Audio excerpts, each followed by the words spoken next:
Israeli खुफिया agency Mossad की building पर हमला हुआ है। बिल्डिंग पर अटैक किया गया। मोसाद के दफ्तर पर ये ईरान का दावा है। हरजलिया में मोसाद को निशाना बनाया। मोसाद के दफ्तर पर अटैक हुआ है। ये बड़ी खबर। ईरान की तरफ से दावा किया गया है कि हमने मोसाद के दफ्तर पर मिसाइल हिट किया, जिसकी तस्वीरें भी हम आपको दिखा रहे हैं। मोसाद के दफ्तर पर मिसाइल अटैक। बिल्कुल एक बड़ी खबर सुमित बता रहे हैं और जनरल जीडी बख्शी हमारे साथ मौजूद हैं। बख्शी साहब, बड़ा हमला, मोसाद के मुख्यालय को निशाना बनाया गया। इजराइल की तरफ से अभी कोई पुष्टि नहीं हुई, लेकिन ईरान बराबर कह रहा है कि जो बिल्डिंग दिख रही है वो मोसाद का मुख्यालय है और हमने सब कुछ तबाह कर दिया।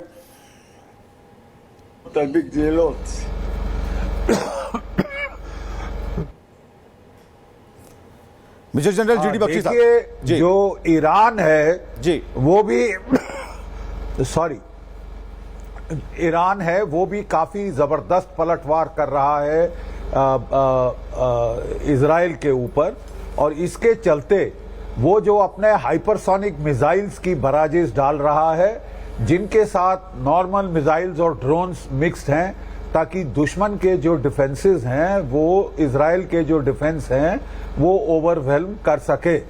और कोई 93% मिसाइल्स तो शूट डाउन कर रहे हैं इजराइल का आयरन डोम सिस्टम, लेकिन जो 7-8-9% जो लीक थ्रू हो रहा है आयरन डोम के,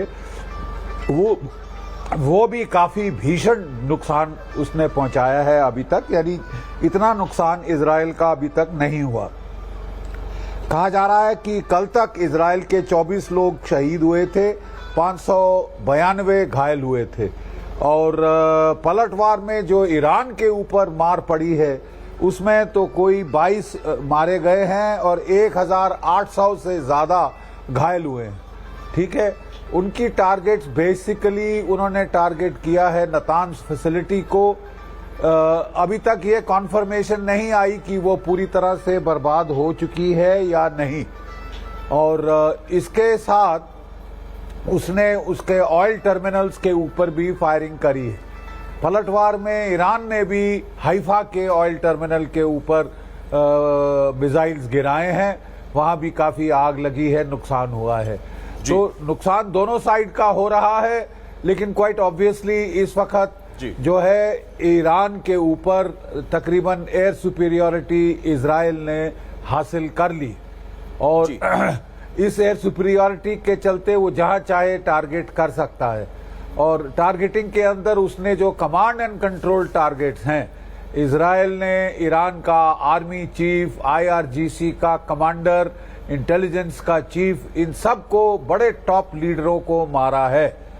अब टॉप लीडरशिप के जाने से फर्क तो पड़ता है जी। और अब बातचीत हो रही है कि डोनाल्ड ट्रंप कह रहे हैं कि खमाइनी को ना हिट किया जाए, ना टारगेट किया जाए। इजराइल कह रहा है कि उसको टारगेट किए बगैर ये युद्ध खत्म नहीं हो सकता। अब लगातार चौथा दिन चल रहा है, अभी तक तो लड़ाई में कोई मंदी नहीं, एस्केलेशन ही दिख रही है। लेकिन कुछ बातें ऐसी हुई जनरल साहब कि आज G7 समिट की तरफ से साझा बयान जारी किया गया कि इजराइल के साथ हम खड़े हैं। डोनाल्ड ट्रंप G7 समिट छोड़कर अचानक वाशिंगटन पहुंचते हैं और साथ ही साथ पोस्ट करते हैं कि कुछ बड़ा होने जा रहा है। इस बीच तेहरान खाली करने की चेतावनी भी जारी करते हैं। तो क्या अब वो आखिरी मोड़, युद्ध आखिरी मोड़ पर, निर्णायक मोड़ पर, खतरनाक मोड़ पर है, जिसमें अमेरिका अब डायरेक्ट इन्वॉल्व होने जा रहा है?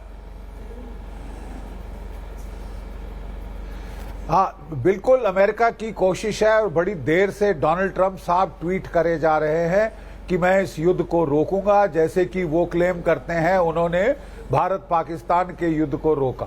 तो ये वो बड़ा जोर लगा रहे हैं। वो पहले तो देखिए good cop bad cop routine चल रही थी। अमेरिका बातचीत कर रहा था और ईरान हमले की धमकी दे रहा था। अब तो ईरान ने हमले शुरू कर दिए हैं और बातचीत बंद हो गई है।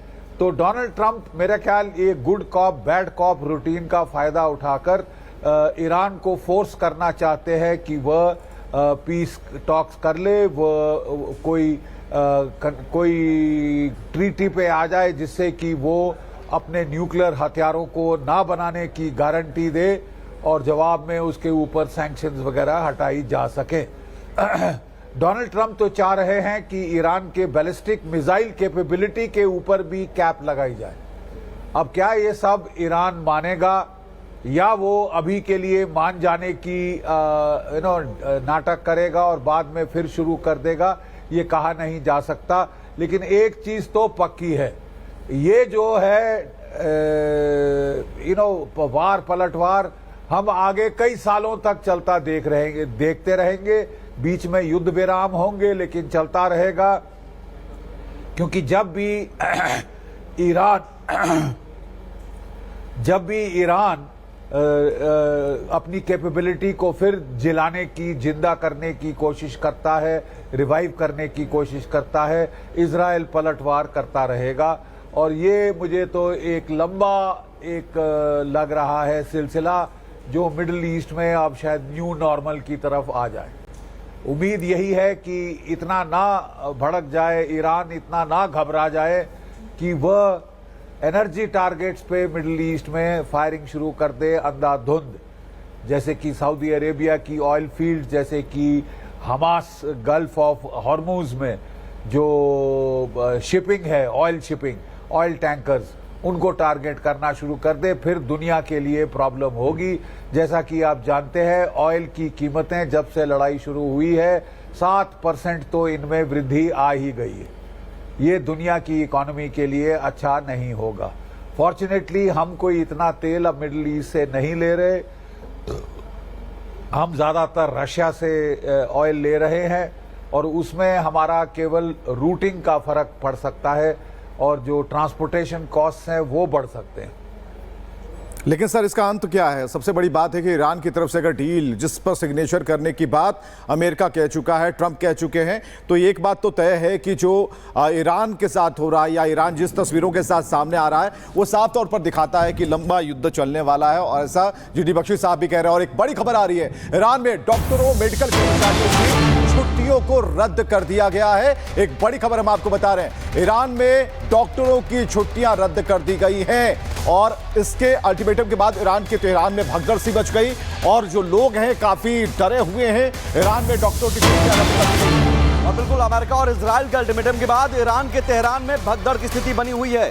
भगदड़ की स्थिति बनी हुई है, लोग तेहरान छोड़कर जा रहे हैं, दूसरे शहर भाग रहे हैं नागरिक। एक लंबा जाम का हालात बना हुआ है, लंबा जाम की स्थिति बनी हुई। तस्वीरें देखिए गाड़ियों की ये लंबी कतार, क्योंकि तेहरान छोड़ने की चेतावनी डोनाल्ड ट्रंप ने दी और इस चेतावनी के बाद वहां जो भी रह रहे थे वो भागने लगे, भगदड़ की स्थिति बन गई और अल्टीमेटम के बाद ईरान के तेहरान में भगदड़ की स्थिति बनी हुई है। चलिए, तो ये स्थिति है और लगातार हम अपने रक्षा विशेषज्ञों से जानना चाह रहे हैं, क्योंकि ये जरूर अपील की गई, बाद में चेतावनी दी गई। तो एक सीधा सा सवाल जीडी बख्शी साहब है, जो तेहरान की सड़कों पर हम देख पा रहे हैं कि जो गाड़ियों की लाइट ब्लिंक कर रही है, वो लोग पलायन कर रहे हैं, जा रहे हैं और हमले की बात ना कहते हुए कुछ बड़ा होने वाला है, ये ट्रंप ने कह दिया है। तेहरान का क्या होगा, कैसे देख रहे हैं इसे आप?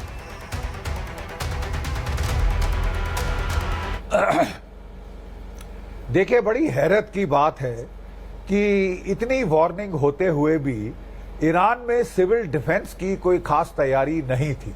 ना कोई शेल्टर्स हैं, ना रेगुलर सायरन बजते हैं और इसके चलते जो सिविलियन आबादी का नुकसान ज़्यादा हो रहा है अभी तक। जैसे कि मैंने बताया, वहाँ पे कोई 22 लोग मारे गए हैं, 1800 कल रात तक घायल हो चुके थे। कल रात भी जो हुई है अभी झड़प, उसकी आंकड़े आने वाले हैं, लेकिन 1800 तो कल रात तक घायल हो चुके थे ईरान के अंदर। तो साफ है कि ज़्यादातर उन्होंने कोई सिविल डिफेंस पे इतनी तवज्जो नहीं दी थी। बड़ी हैरत की बात है, क्योंकि उनको तो एंटिसिपेट करना ही चाहिए था। इजराइल के अंदर सिविल डिफेंस बहुत तगड़ा है। उनका आयरन डोम तकरीबन 92 से 93% मिसाइल्स जो आ रहे हैं उनको इंटरसेप्ट कर रहा है, लेकिन जो हाइपरसोनिक मिसाइल हैं उनका तोड़ नहीं है इजराइल के पास भी। ये इतनी ज्यादा मात्रा में नहीं है, फिर भी वो कह रहे हैं 1001 तो इनके पास हैं ही, और अभी तक उन्होंने कोई 350 मिसाइल फायर किए हैं सारे टाइप्स के ईरान ने इजराइल की तरफ। तो ये सिलसिला तो उनकी आर्मरी तो है, काफी देर चलता रहेगा। इजराइल ने हिट करने की कोशिश की, माउथ ऑफ टनल भारत से उन्होंने सीख ली कि किस तरह जहां टनल में छुपा के रखे हों हथियार तो जैसे ही वो निकलते हैं उसकी माउथ को हिट जी। किया जाए।